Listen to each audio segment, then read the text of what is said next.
Hello students, welcome to Catalyst Institute. मैं हूं सोनिया और आज हम करने जा रहे हैं क्लास +2 चैप्टर 1 सॉल्यूशंस का सेकंड पार्ट। फर्स्ट पार्ट में आपने अगर मेरी पहली वीडियो देखी होगी तो उसमें हमने बताया था कि कॉन्सेंट्रेशन ऑफ सॉल्यूशंस क्या है, उसको मेजर करने के अलग अलग मेथड्स क्या हैं। आज हम पढ़ेंगे सॉल्युबिलिटी के बारे में। सॉल्युबिलिटी क्या होती है? पहली बात, सॉल्युबिलिटी क्या मतलब क्या है कि किसी भी सब्सटेंस की मैक्सिमम अमाउंट जो डिज़ोल्व हो सकती है किसी भी सॉल्वेंट की स्पेसिफाइड अमाउंट में, मतलब एक पर्टिकुलर टेम्परेचर पे। मींस अगर आपने कोई पर्टिकुलर सॉल्वेंट लिया है तो उसमें कितने अमाउंट तक सॉल्यूट जो है या कोई सब्सटेंस जो है वो सॉल्यूबल हो सकता है, उसे कहा जाता है उसकी सॉल्युबिलिटी। सॉल्युबिलिटी है वो कई फैक्टर्स पे डिपेंड करती है। पहला फैक्टर जैसे nature of solute and solvent, उसका टेम्परेचर, उसका प्रेशर, इन सभी पर ये डिपेंड करती है कि सॉल्युबिलिटी किसमें कितनी होनी चाहिए। अब ये लेकिन सॉल्युबिलिटी हम अलग अलग टाइप से करते हैं। पहले हम करते हैं solubility of solid in a liquid. मतलब क्या है इस चीज़ का कि अगर जो सॉल्यूट है हमारा वो हमारा होगा सॉलिड और जो सॉल्वेंट है वो होगा लिक्विड। सॉल्यूट सॉलिड होगा और सॉल्वेंट लिक्विड होगा। एक सॉल्यूट जो है वो सॉल्वेंट में डिज़ोल्व कब होता है? जब इंटरमॉलिक्यूलर इंटरेक्शंस जो हैं दोनों सब में वो सेम होनी चाहिए। मतलब जो सॉल्यूट में इंटरेक्शंस हैं वैसी इंटरेक्शन सॉल्वेंट में भी होनी चाहिए। आपने रूल सुना होगा, लाइक डिज़ोल्व्स लाइक। हमेशा जो सेम होंगे वही एक दूसरे को डिज़ोल्व करेंगे। तो अगर हम पोलर सॉल्यूट्स की बात करते हैं, पोलर सॉल्यूट जो होते हैं वो हमेशा पोलर सॉल्वेंट्स में ही डिज़ोल्व होंगे। जो नॉन पोलर होंगे वो नॉन पोलर में होंगे। तो जैसे अगर हम एग्जांपल ले लें सोडियम क्लोराइड एंड शुगर की। सोडियम क्लोराइड क्या है? NaCl। शुगर क्या है? C6H12O6। अब ये जो है ये वाटर में डिज़ोल्व हो जाते हैं। और नैप्थलीन और एंथ्रासीन की अगर हम बात करें, ये वाटर में सॉल्यूबल नहीं है, ये बेंजीन में जाकर डिज़ोल्व होते हैं।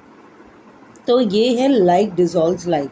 सोडियम क्लोराइड और शुगर जो हैं वो पोलर में आ जाते हैं तो वो वाटर में हो जाते हैं डिज़ोल्व, और ये नैप्थलीन और एंथ्रासीन बेंजीन में होते हैं जो कि नॉन पोलर हैं। अब हम बात करते हैं डिसोल्यूशन की। डिसोल्यूशन क्या है?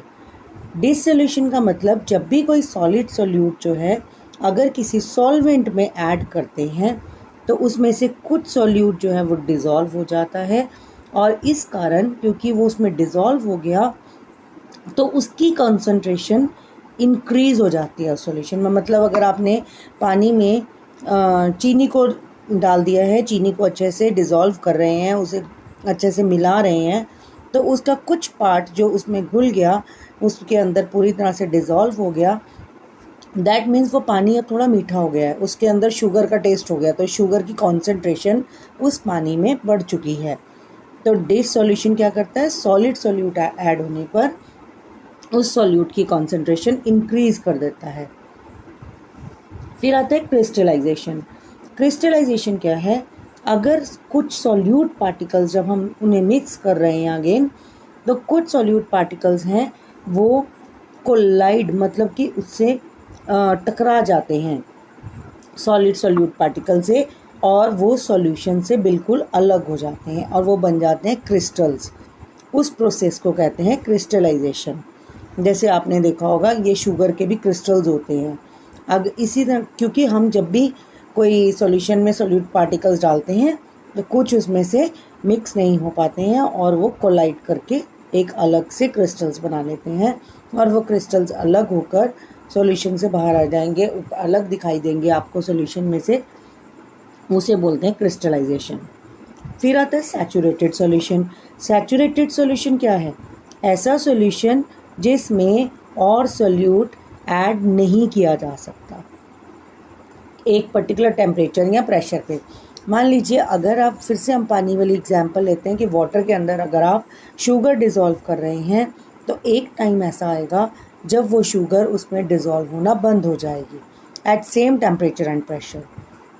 तो उस कंडीशन को हम कहते हैं कि अब ये सैचुरेटेड सॉल्यूशन बन गया, मतलब इसमें और सॉल्यूट ऐड नहीं किया जा सकता, मैक्सिमम जितनी उसमें थी कैपेसिटी वो कंप्लीट हो चुकी है। अनसैचुरेटेड इसका ऑपोजिट हो गया, यानी कि जब तक हम उसमें सॉल्यूट ऐड कर रहे हैं और भी ऐड कर सकते हैं उसी सेम टेम्परेचर प्रेशर पे, तो हम कहते हैं वो सॉल्यूशन अनसैचुरेटेड है। फिर आता है इफेक्ट ऑफ टेम्परेचर। अब जो सॉल्युबिलिटी है सॉलिड की लिक्विड पे, वो क्या होता है, वो टेम्परेचर चेंजेस से बहुत इफेक्ट होती है। अब अगर हम सैचुरेटेड सॉल्यूशन की बात करते हैं उसमें डिसॉल्यूशन प्रोसेस जो है वो एंडोथर्मिक होती है। एंडोथर्मिक, एंडो मतलब थर्मिक मतलब टेम्परेचर, एंडो मतलब एंट्री, मतलब जब भी किसी रिएक्शन में टेम्परेचर जो है वो रिएक्शन के लिए ज़रूरी हो जाता है, मतलब हीट को एब्जॉर्ब करना पड़ता है, तो उसे बोला जाता है एंडोथर्मिक। तो अगर कोई डिसॉल्यूशन प्रोसेस एंडोथर्मिक है तो सॉल्युबिलिटी इंक्रीज़ हो जाएगी टेम्परेचर राइज के साथ। और अगर वो एक्सोथर्मिक है, मतलब कि एक्सो मतलब एग्जिट, मतलब टेम्परेचर बाहर निकल रहा है रिएक्शन के बाद उन प्रोडक्ट्स के साथ, तब सॉल्युबिलिटी हमेशा डिक्रीज़ हो जाएगी।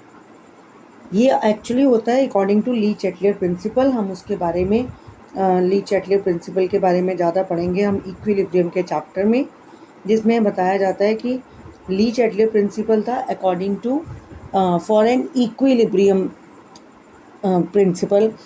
मतलब उसका मतलब ये था कि जैसे कंडीशंस चेंज होती हैं तो इक्विलिब्रियम भी उसी साइड पे शिफ्ट हो जाता है ताकि इक्विलिब्रियम डिस्टर्ब ना हो, मतलब दोनों साइडें इक्वल बनी रहें।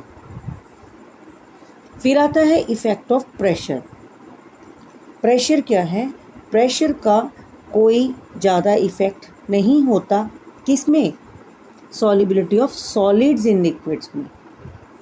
सॉलिड्स की जब हम सॉल्युबिलिटी देख रहे हैं लिक्विड्स की, उसमें प्रेशर का कोई ख़ास चेंज नहीं है, कोई ख़ास इफेक्ट नहीं है, क्योंकि सॉलिड और लिक्विड दोनों ही हाईली इनकम्प्रेसिबल हैं। इनकम्प्रेसिबल मतलब जिन्हें और कंप्रेस नहीं कर सकते और ये दबाया नहीं जा सकता। अब सॉलिड्स और लिक्विड्स हैं वो इनकम्प्रेसिबल होने के कारण वो उन्हें कोई प्रेशर से अफेक्ट नहीं होता। अब आते हैं हम दूसरी चीज़, अगर हमारा solubility of gas in liquid, मतलब सॉल्यूट हमारा गैस बन गया और सॉल्वेंट हमारा लिक्विड हो गया। अगर हम इसमें बात करें कि सारी गैसेस जो हैं वो ऑलमोस्ट वाटर में सॉल्यूबल होती हैं, बस कुछ गैसेस ऐसी हैं जो ज़्यादा सॉल्यूबल होंगी और कुछ कम होंगी।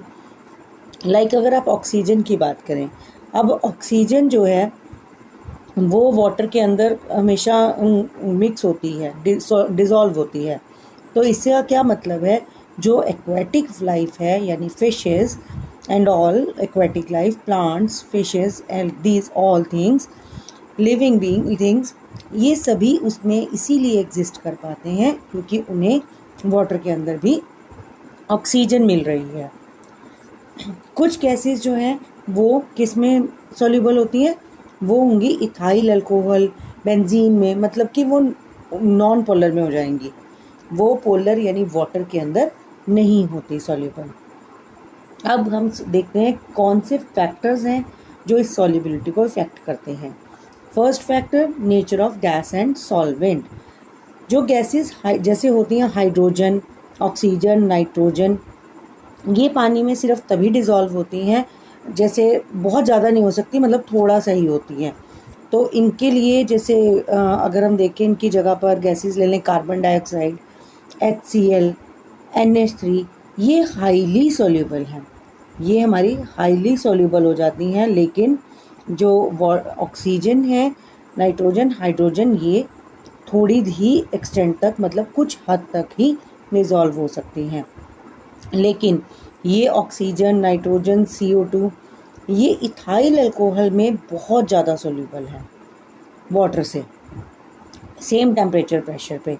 लेकिन अगर हम H2S ले लें, NH3 ले लें, अमोनिया, हाइड्रोजन सल्फाइड, ये वाटर में ज़्यादा सॉल्यूबल होती हैं। तो ये मतलब डिपेंड करता है नेचर पे कि गैस का नेचर कैसा है जो हमने एज अ सॉल्यूट यूज़ करना है, और सॉल्वेंट का नेचर कैसा है, उसी पर डिपेंड करेगी उनकी सॉल्युबिलिटी। फिर आता है इफेक्ट ऑफ टेम्परेचर। अब जो टेम्परेचर अगर बढ़ता है तो सॉल्युबिलिटी हमेशा टेम्परेचर इंक्रीज़ के साथ सॉल्युबिलिटी डिक्रीज़ होती है। जो गैस के अंदर डिसोल्यूशन होता है वो एक्सोथर्मिक प्रोसेस है, और मैंने अभी आपको बताया था ये ली चैटलियर प्रिंसिपल को फॉलो करते हैं, जिसके बारे में हम इक्विलिब्रियम चैप्टर में डिटेल में पढ़ेंगे। तो डिसोल्यूशन प्रोसेस जो है ये इसमें डायनेमिक इक्विलिब्रियम की ज़रूरत है, और वो चलता है ली चैटलियर प्रिंसिपल से। तो टेम्परेचर का जो है यही इफेक्ट है कि जितना टेम्परेचर बढ़ेगा सॉल्युबिलिटी कम होती जाएगी गैस की। और अब बात करते हैं अगला कौन सा फैक्टर है, इफेक्ट ऑफ प्रेशर। अब जो सॉल्युबिलिटी की जो है गैसेस की, अब ये बहुत इंपॉर्टेंट है। सॉल्युबिलिटी गैसेस की इंक्रीज़ होती है प्रेशर के इंक्रीज़ के साथ। इस रिलेशन को सबसे पहले जो इसके बारे में बताया था, जिसने स्टडी किया था, वो था हेनरी। उसका जो लॉ बना हेनरीज लॉ ये बताता है कि इसने एक्चुअली में कई अलग अलग टाइप से थ्योरीज इसकी बनाई गई। हेनरीज लॉ ने फर्स्ट ये कहा गया कि जो मास है गैस का, जो डिज़ोल्व हो रहा है किसी पर्टिकुलर वॉल्यूम ऑफ लिक्विड में, मतलब लिक्विड का कितना भी आपने वॉल्यूम ले लिया, उसमें कितना मास गैस का डिज़ोल्व हो रहा है कांस्टेंट टेम्परेचर पे, वो डायरेक्टली प्रोपोर्शनल होगा किसके, पार्शियल प्रेशर ऑफ गैस के। पार्शियल प्रेशर मीन्स एक पर्टिकुलर गैस जितनी गैस का प्रेशर है उसके प्रेशर पे डिपेंड करेगा, जो कि उस लिक्विड के साथ इक्विलिब्रियम में है। तो इसके लिए कहा गया M is directly proportional to P, और you can say M is equals to KP। अब K हमारा क्या आ गया, K हमारा आ गया कांस्टेंट ऑफ प्रोपोर्शनैलिटी, जो कि जिसकी वैल्यू डिपेंड कर रही है नेचर ऑफ गैस पे, नेचर ऑफ सॉल्वेंट पे, एंड ऑफ कोर्स टेम्परेचर पे। तो इन चीज़ों पे डिपेंड कर रही है।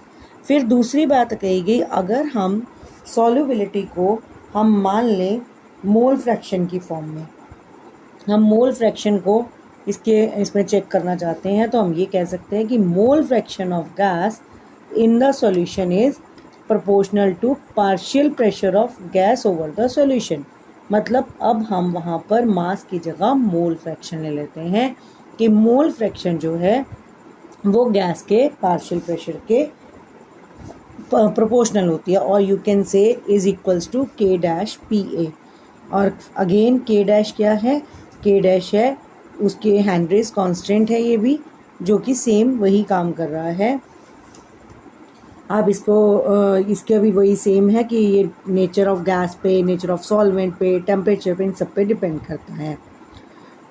अब जो इन सारी चीज़ों से मिलाकर एक सबका कंक्लूजन के बाद जो मेन स्टेटमेंट आती है, जो हम सबसे ज़्यादा यूज़ करते हैं हेनरीज लॉ की, वो है ये वाली, जिसमें कहा गया partial pressure of the gas in vapour phase is proportional to mole fraction of gas in the solution.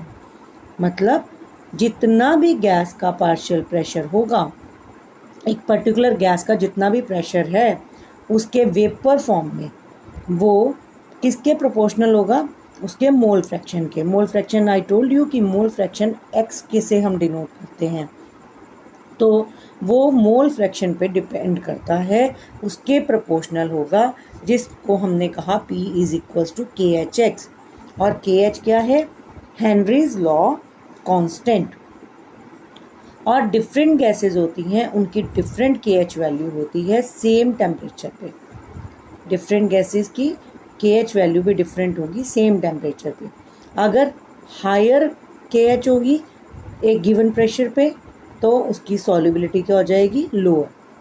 KH higher then solubility lower. और इसी पर ही एक एक्सपेरिमेंट भी करके दिखाया गया है। उस एक्सपेरिमेंट में बोला गया ये हम इसमें क्या करते हैं, हेनरी ने ये एक्सपेरिमेंट बताया जैसे कि अगर हम ये बात कर रहे हैं कि हमने सॉल्युबिलिटी को चेक करना है, अब हमने ये एक सिस्टम ले लिया। ये फर्स्ट सिस्टम जो है हमारा, ये वाला फर्स्ट सिस्टम हम ले लेते हैं।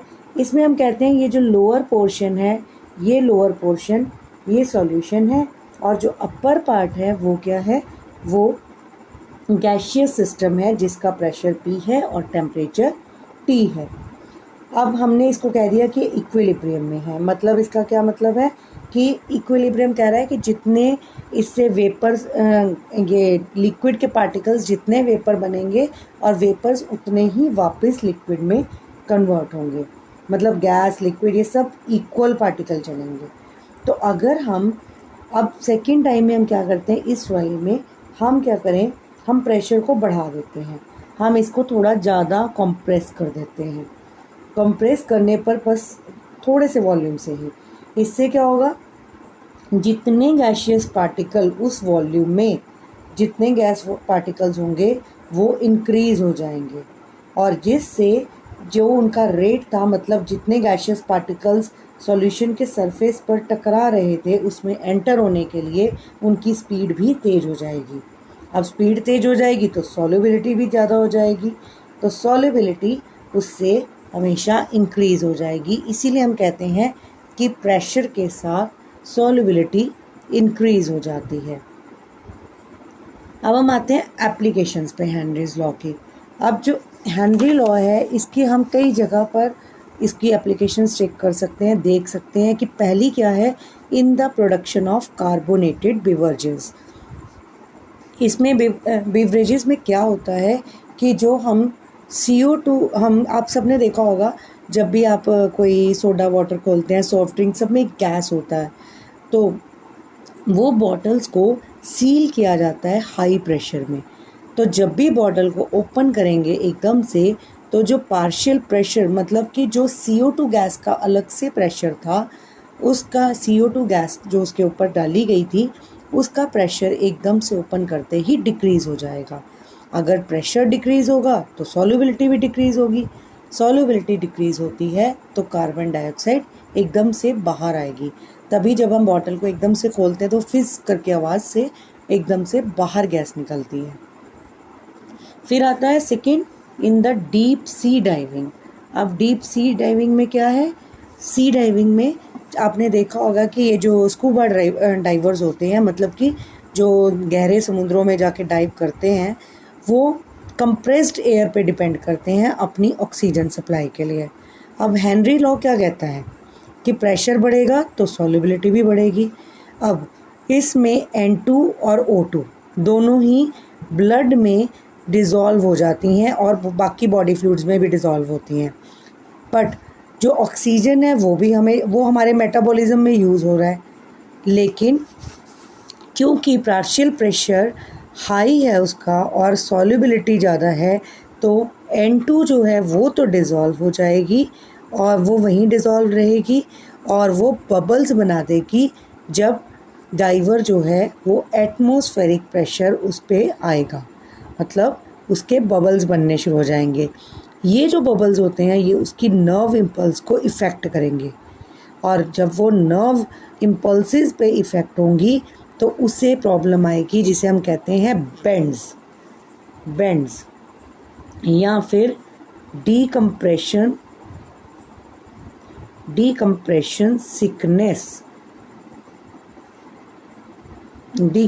सिकनेस।